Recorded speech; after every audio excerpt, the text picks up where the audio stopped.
UK, the mobilisation of the armed forces is continuing, with a full recall of all reserve forces and heightened security at military bases and airfields. Clear when the first incident took place, but it appears that sometime earlier today, a Russian surveillance aircraft was fired upon by NATO forces after apparently entering Latvian sovereign airspace and suspending many peacetime activities and functions. Central government in the UK has been suspended. Power has now been passed instead to a system of local officials dispersed across the country. Emergency response and civil defence authorities have been placed on the highest level. The early arrivals is the Belgian Minister of Defence, Steven van der Voet. The exercises by Russian forces, which of course is a convenient way of knew that something might happen from the growing political and military influence of NATO. Russian state television has been broadcasting extraordinary scenes, with President Putin personally directing military planning has gone into this. Let's listen in for a few moments. This is not live, but was broadcast within the last 30 minutes. Report in more detail on the operation.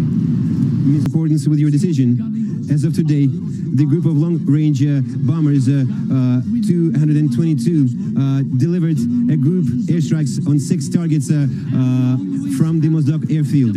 Following their landing, the crews... Which must surely mean that they'll push directly towards Warsaw. Russian paratroopers have surrounded the strategically important port of Gdansk, and heavy fighting has been reported in the area. We've also retake the western half of Ukraine, the capital of Kiev. The Russian interference in its military activities in Ukraine and the Baltic region, stating that any hostile action by NATO forces would require a full retaliatory response against Western Europe and the United States. A statement from Wednesday's total scenario. 20 kilometres of the eastern border of Hungary. Keith Fuller, an expert in civil defence and chief advisor to the government on emergency measures and contingent planning. Keith, we appreciate you joining us.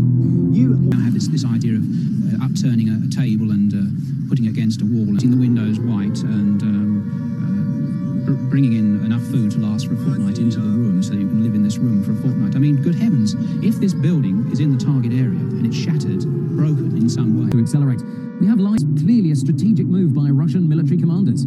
Yes, all of these military bases are part of a network of early warning radars. NATO has quite a substantial anti-ballistic missile system, but it relies on accurate targeting. This is quite a powerful image, the weather obviously deteriorating somewhat.